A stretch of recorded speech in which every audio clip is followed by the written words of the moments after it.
Okay, we're with Andy Beavis. Tell us your title at arcticcat. I'm the product team manager for the mountain snowmobiles. Okay, so we're looking at the 2018 M8000 Sno Pro, and this is an early release, right? Yep, these are shipping to dealers right now. So go over, let's start with the new motor. Talk about what you're doing different on this new engine. Okay, this is our new 800 C-Tech 2 that everybody's been waiting for. Built in Minnesota. It's an arcticcat designed and built motor. It's very similar to the 600 C-Tech.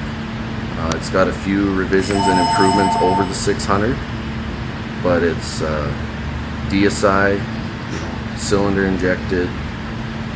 It's got a lot of electrical upgrades and things from the Suzuki motor, electronic oiling. So Suzuki 800 two-stroke to this, what's the differences there on the 800? The main differences are there's electronics upgrades to the ECU and the ignition system and the mapping and the oiling, which allows this motor to calibrate a lot better, runs a lot cleaner, a lot more responsive, more power. Let's move into chassis upgrades. So from the 2017 M8000 Sno Pro to this 2018, what's different? Okay, on the chassis, this has basically everything that we've learned from the Mountain Cat that we've worked on for the last few years. It has a longer chain case. We're putting that across the board on all the mountain sleds for 2018. It has the narrowed running boards, the lighter tunnel and upgrades that we did on the Mountain Cat last year, as well as some just little things here and there to work with the new plastic and the engine mounting and stuff like that. So with the new plastic, what was the goal there?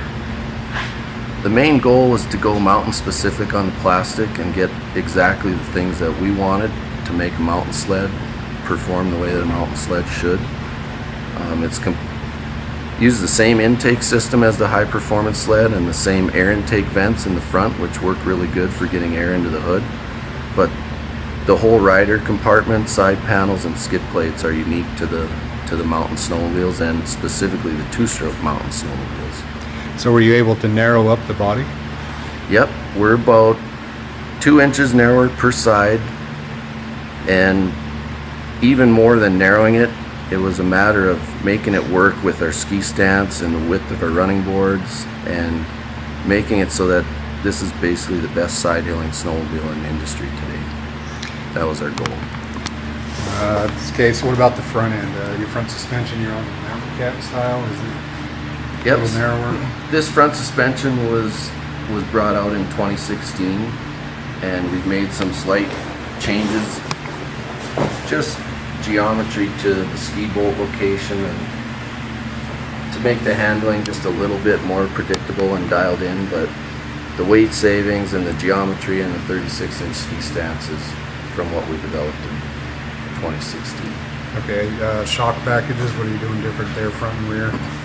Okay, the shock package on this early release, it's basically an arcticcat Sno Pro package, which is float 3 shocks on the skis and the rear track, and then an IFP coilover on the front arm. What we've changed this year is we've increased the air chamber volumes on both the ski shocks and more specifically on the rear track shock.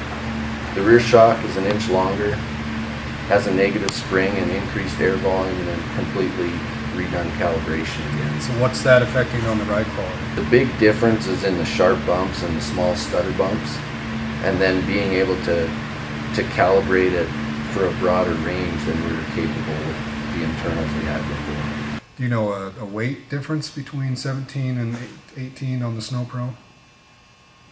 Yeah, on the Sno Pro, it's got to be about 16 or 17 pounds, and then this would be like 8 or 9 pounds from the Mountain Cat last year.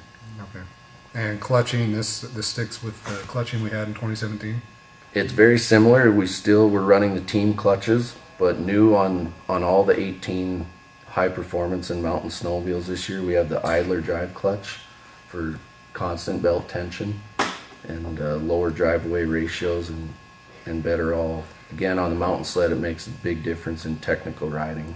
So how does that idler drive clutch work to keep constant drive tension?